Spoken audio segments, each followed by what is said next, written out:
In 2015, you could buy this Seamaster 300-meter diver for under $1,000. Today, it's impossible to find one for anything less than 6 figures. Why is that? What made this watch so special? And how do you spot a fake one? Welcome back to my channel. It's me, as always. Let's talk about some watches.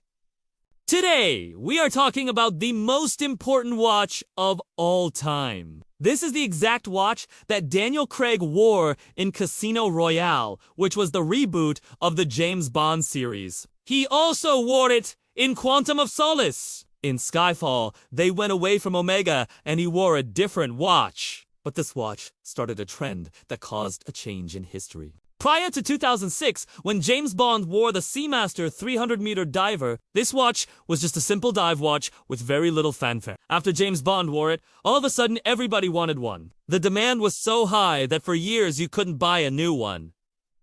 You had to buy them used. That's why today, you can't find any for anything less than 6 figures. Now, there are a ton of fake ones out there. They're super common. People even sell them on Amazon. Here's an interesting thing. If you go on Amazon, you can actually see the difference between the real one and the fake one. The fake one has a really bad date window. You can see it says date above the date. On the real one, you cannot see that.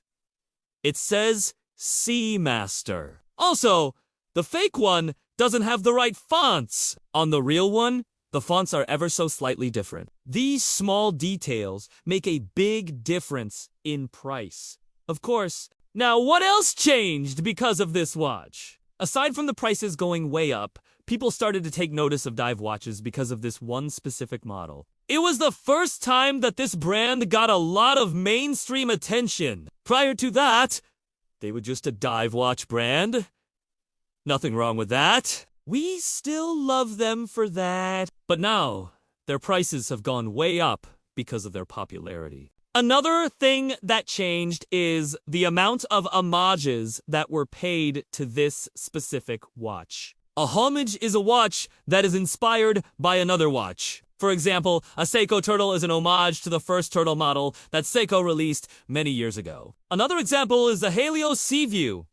This is an homage to the 300-meter diver. There's nothing wrong with homage. Many people like to collect them. It's a fun way to pay tribute to a classic design. This watch was released in 1957. It's been through many iterations over the decades. This one happens to be from 2007, so it's pretty close to the current model. I would say the only major difference between then and now is the price. Back in 2015, you could pick one of these up for around $850. Now, you have to spend at least 10 times that. So what exactly makes this watch so special? Well, it's not necessarily a perfect watch. It has its pros and cons, just like any other watch. It's not the most accurate watch in the world. It doesn't have the best finishing. It doesn't have a moon phase or perpetual calendar. So what makes it so special? Well, I think it has a few things going for it. First of all, it's a dive watch with a lot of character.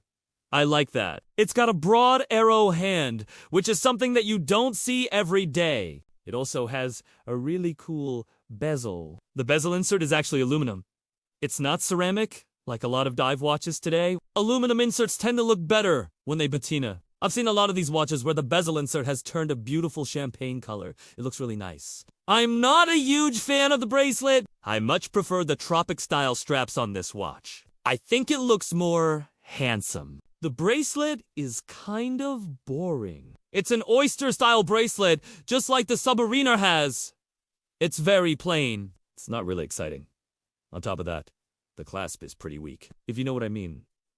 I've heard people complain about it. If you want to get a 300-meter diver, you're probably going to want to replace the bracelet anyway. Maybe they will make an updated version of this soon. But who knows? They're probably happy with how it is now. It's funny. The James Bond connection is obviously the biggest reason that this is popular. But if you remove that, why do people still like this watch today? Well, I think it's because it's a great-looking diver. I mean, I don't think it looks as good as a Rolex Submariner, but it's definitely up there. I also like that it's not too large.